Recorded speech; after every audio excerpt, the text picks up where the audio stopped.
Assalamualaikum warahmatullahi wabarakatuh. Perkenalkan, nama saya Ruby Adawiyah dengan NIM 210306065 dari Prodi Peternakan Fakultas Pertanian. Tujuan pembuatan video kali ini yaitu untuk memenuhi tugas praktikum biokimia yang dibimbing oleh Ibu Tati Vidiana Sari SPTMP.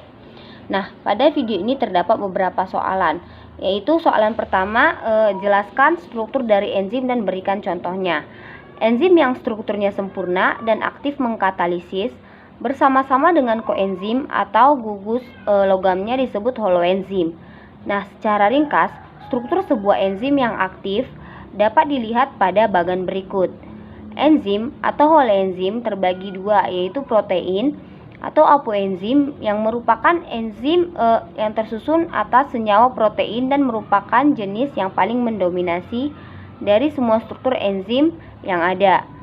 Nah, sifatnya yang stabil atau mudah berubah serta kerjanya dipengaruhi oleh suhu dan pH. Kemudian yang kedua yaitu kofaktor, merupakan enzim yang tersusun atas senyawa non protein. Nah, kofaktor ini terbagi atas dua juga, yaitu molekul organik atau koenzim dengan contoh vitamin dan FAD.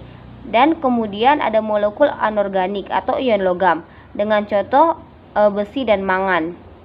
Kemudian soalan yang kedua yaitu jelaskan dua model cara kerja enzim. Nah, dua model cara kerja enzim itu yang pertama ada model kunci dan anak. Model kunci dan anak kunci yang diusulkan oleh Emil Fischer pada tahun 1894 yang menyatakan bahwa bentuk molekul substrat dengan sisi aktif enzim serupa dengan anak kunci dengan kuncinya.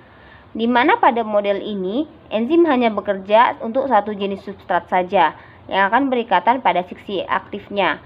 Nah, enzim diibaratkan sebagai gembok dan substrat diibaratkan sebagai kuncinya. Enzim bergabung dengan substrat membentuk kompleks enzim substrat. Nah, kemudian substrat diubah menjadi produk dan yang kemudian dilepaskan dari enzim. Kemudian model yang kedua ada Indus-Fitch model diusulkan pada tahun 1958 oleh Daniel E. Koestlandt-Jr. yang menyatakan bahwa terikatnya substrat menyebabkan perubahan konformasi pada bagian sisi aktif enzim. Di mana menurut teori ini, kofaktor atau aktivator enzim akan berikatan dengan sisi allosterik dengan cara mengubah bentuk sisi aktif enzim agar dapat mengikat substrat tertentu. Nah, substrat kemudian diubah menjadi produk dan dilepaskan kembali dari enzim. Enzim juga digunakan kembali untuk substrat berikutnya. Kemudian soalan ketiga yaitu jelaskan klasifikasi enzim secara internasional dan berikan contohnya. Klasifikasi enzim secara internasional yang pertama yaitu oksidoreduktase, di mana tipe reaksi yang dikatalis oleh dikatalisnya yaitu transfer elektron. Contohnya yaitu alkohol dehidrogenase. Kemudian yang kedua ada transferase dengan tipe reaksi yang dikatalisnya yaitu transfer gugus fungsi dengan contoh heksokinase. Kemudian ketiga ada hidrolase di mana tipe reaksi yang dikatalisnya yaitu reaksi hidrolisis dengan contoh tripsin. Kemudian yang keempat ada liase, di mana tipe reaksi yang dikatalisnya yaitu pemutusan ikatan C berikatan dengan C berikatan dengan O, dan C berikatan dengan N membentuk ikatan rangkap. Dan contohnya yaitu virupat dekarboksilase. Kemudian yang kelima ada isomerase, di mana tipe reaksi yang dikatalisnya yaitu pemindahan gugus di dalam molekul membentuk ikatan. Contohnya yaitu muleat isomerase. Kemudian yang keenam ada ligase atau sintetase, di mana tipe reaksi yang dikatalisnya yaitu pembentukan ikatan dengan contoh yaitu virupat karboksilase. Kemudian soalan yang keempat yaitu jelaskan sifat-sifat enzim. Nah, sifat-sifat enzim terdiri atas yang pertama enzim sebagai katalisator. Enzim merupakan katalis yang dapat mengubah laju reaksi tanpa ikut bereaksi. Enzim bersifat khas atau spesifik kerjanya dan aktivitasnya dapat diatur. Tanpa kehadiran enzim, suatu reaksi itu sangat sukar terjadi. Sementara dengan kehadiran enzim, kecepatan reaksinya dapat meningkat sampai 107 kali. Kemudian yang kedua, enzim itu suatu protein. Struktur dari suatu enzim tidak lain adalah protein karena aktivitas katalitiknya bergantung pada integritas strukturnya sebagai protein. Walaupun ada beberapa senyawa yang bertindak sebagai katalis, misalnya RNA. Kemudian yang ketiga, enzim itu khusus. Fungsi enzim itu tertentu. Tiap perubahan zat tertentu diperlukan suatu jenis enzim tertentu pula. Misalnya enzim katalase hanya digunakan untuk menguraikan H2O2. Amilase hanya untuk mengkatalisis amilum sebagai substratnya. Kemudian yang keempat yaitu enzim ada yang bisa bekerja bolak-balik. Nah, beberapa enzim kerjanya dapat bolak-balik. Misalnya enzim lipase dapat bekerja untuk mengkatalis molekul lemak menjadi komponen penyusunnya, yaitu asam lemak dan gliserol, atau sebaliknya menyusun lemak dari komponennya. Kemudian soalan yang kelima yaitu jelaskan secara singkat bagaimana proses katalisator dalam proses bekerja. Di mana proses katalisator sebagai dalam proses bekerja yaitu enzim merupakan katalis yang dapat mengubah laju reaksi tanpa ikut bereaksi. Enzim bersifat khas atau spesifik kerjanya dan aktivitasnya dapat diatur tanpa kehadiran enzim. Suatu reaksi itu sangat sukar terjadi. Sementara dengan kehadiran enzim, kecepatan reaksinya dapat meningkat sampai 107 kali. Sebagai contoh yaitu enzim katalase yang mengandung ion besi mampu menguraikan 5 juta molekul hidrogen peroksida atau H2O per menit pada 0 derajat Celcius. H2O2 hanya dapat diuraikan oleh atom besi, tetapi satu atom besi akan memerlukan waktu 300 tahun untuk menguraikan sejumlah molekul H2O2 yang oleh satu molekul katalase yang mengandung satu atom besi diuraikan dalam 1 detik. Bagaimanakah katalisator tersebut termasuk enzim meningkatkan reaksi kimia? Suatu reaksi kimia dapat terjadi jika molekul yang terlibat memiliki cukup energi internal untuk membawanya ke puncak bukit energi, di mana menuju bentuk reaktif yang disebut tahap transisi.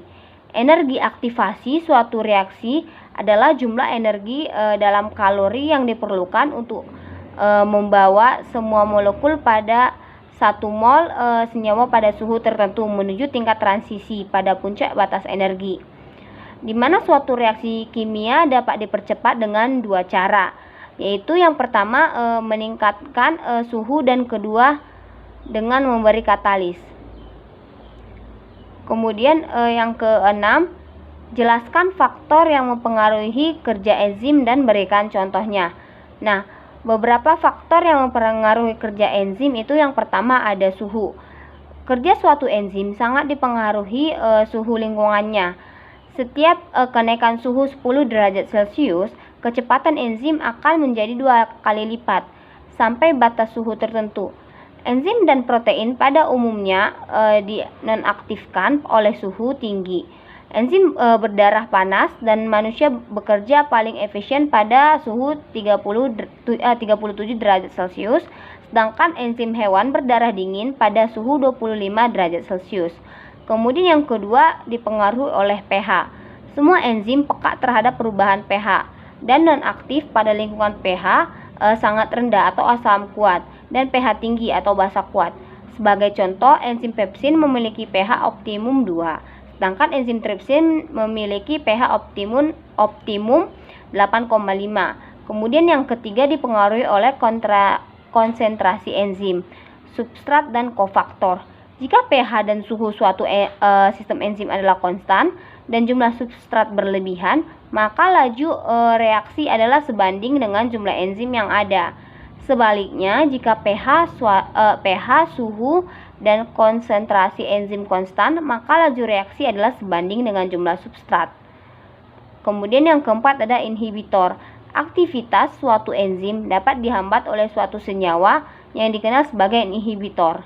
Nah, inhibitor ini digolongkan menjadi 2 jenis utama, yaitu pertama yang bekerja secara tidak secara tidak dapat balik atau irreversible. Kemudian yang kedua bekerja secara dapat balik atau reversible.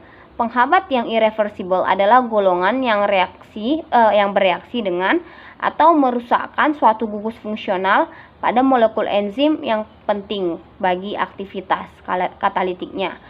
Sebagai contoh adalah senyawa disopropifluorofosfat atau DFP yang menghambat enzim asetilkolinesterase, yaitu enzim yang penting di dalam transmisi infus saraf.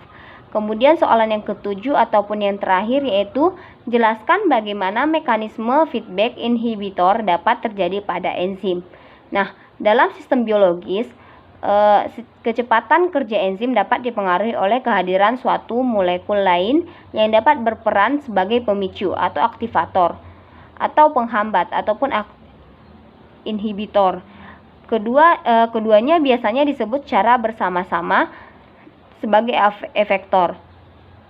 Pola umum pengontrolan jalur metabolisme biasanya terjadi ketika enzim pertama pada jalur metabolisme tersebut dihambat kerjanya oleh hasil akhir dan jalur metabolisme tersebut. Penghambatan ini biasanya dinamakan feedback inhibition. Pengontrolan model feedback inhibition di mana enzim yang bekerja pada tahap awal atau E1 dihambat kerjanya oleh produk akhir atau Z, memberikan keuntungan pada sel, yaitu organisme tersebut dapat mengatur suplai energi, dan mencegah menumpuknya senyawa intermediate atau B, C, D.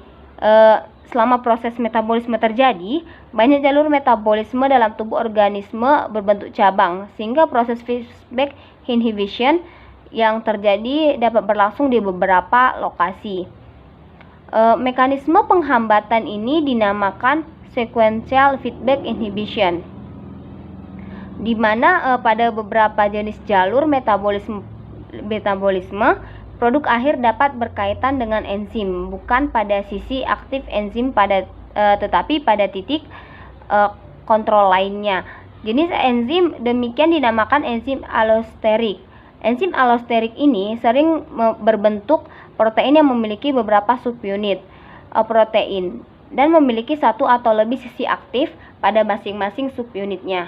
Terikatnya substrat pada sisi aktif enzim akan menginduksi perubahan konformasi protein pada enzim tersebut yang kemudian memungkinkan sisi aktif lainnya memiliki afinitas untuk berikatan dengan molekul substrat. Cukup sekian yang dapat saya sampaikan, kurang dan lebihnya saya mohon maaf. Wabillahi taufiq wal hidayah. Wassalamualaikum warahmatullahi wabarakatuh.